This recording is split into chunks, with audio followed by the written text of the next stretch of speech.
Ever found yourself trying to get a handle on a massive, complex research topic and you just don't know where to begin? Well, today, we're diving into a really powerful tool designed for exactly that problem, the scoping study. And we'll be using the foundational framework from researchers Hilary Arksey and Lisa O'Malley as our guide. Yeah, if you've ever waded into academic research, this probably feels pretty familiar. You're hit with this plethora of terminology for different kinds of reviews, and it is so easy to get lost. But that confusion isn't just an annoyance. It can actually get in the way of understanding what the evidence really says. So here's our game plan for today. We're going to start with that world of reviews. Then we'll define exactly what a scoping study is, walk you through the 5-stage framework for how to do one, and wrap up with why all of this really matters. All right, first up, let's tackle this world of reviews and talk about bringing a little order to the chaos. And this is where that confusion gets kind of dangerous. When these terms are thrown around loosely, the quality of the research itself can take a hit.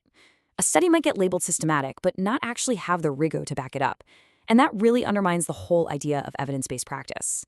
This is exactly why having a clear framework is so important.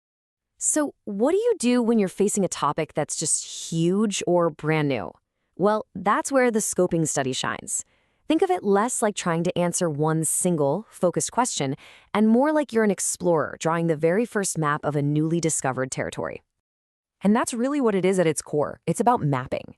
A scoping study helps you quickly figure out the key concepts, where the main sources of evidence are hiding, and what kinds of evidence even exist. It's basically the reconnaissance mission of the research world. Now, to make this crystal clear, let's put it side by side with something you're probably more familiar with, the systematic review. A systematic review is like a sniper. It asks a super specific, narrow question, like, does this one drug work for this one condition? And it's essential to assess the quality of the evidence to get a definite answer. A scoping study, it asks a really broad question, like, what do we even know about this condition? The goal is to map the entire landscape, not to judge the quality of every little landmark you find along the way. So when would you actually use one of these? Well, you might do it just to see what's out there on a topic, or maybe to figure out if it's even possible to do a full systematic review later on. It's also a fantastic way to package up research findings for policymakers. And maybe the most important reason, it helps you find the blank spaces on the map, those gaps in the research where we really need to explore next. Okay, so we've covered the what and the why. Now it's time for the how, the 5-stage framework. Arksey and O'Malley break it all down into 5 core stages, with an optional, but really valuable, 6th stage. So let's just do a quick walkthrough of each one to see how this research map actually gets made. Stage 1 is all about defining that research question. And just take a look at this example from the author's own work. Notice how broad it is? It's not asking if one specific service is effective. It's asking, what do we know about all of them? This wide-angle lens is the whole key to mapping the entire field. Okay, so you have your broad question. Stage 2 is finding the relevant studies. And just how wide do you have to cast that net? Well, in their study, the author's first search came back with 3,867 references. Yeah, it just goes to show you, the goal here is to be as comprehensive as you possibly can. Now, stage 3, study selection, is where things get really interesting. The secret ingredient here is flexibility. See, with a systematic review, your rules for what gets included are set in stone from the very beginning. But in a scoping study, your criteria can actually change and evolve as you get to know the literature. It's an iterative process. You're learning about the territory as you map it, and you can adjust your path as you go. In stage 4, you start to organize the mountain of information you've found. The authors call this charting, and it's not just about crunching numbers. It's a qualitative process, more like detective work. You're sifting, sorting, and organizing everything by key themes and issues. This is where you're basically creating the legend for your map, making sense of all the landmarks you've discovered.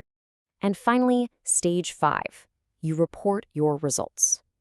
The end product isn't some single definitive answer. It's a narrative, a story about the current state of the research.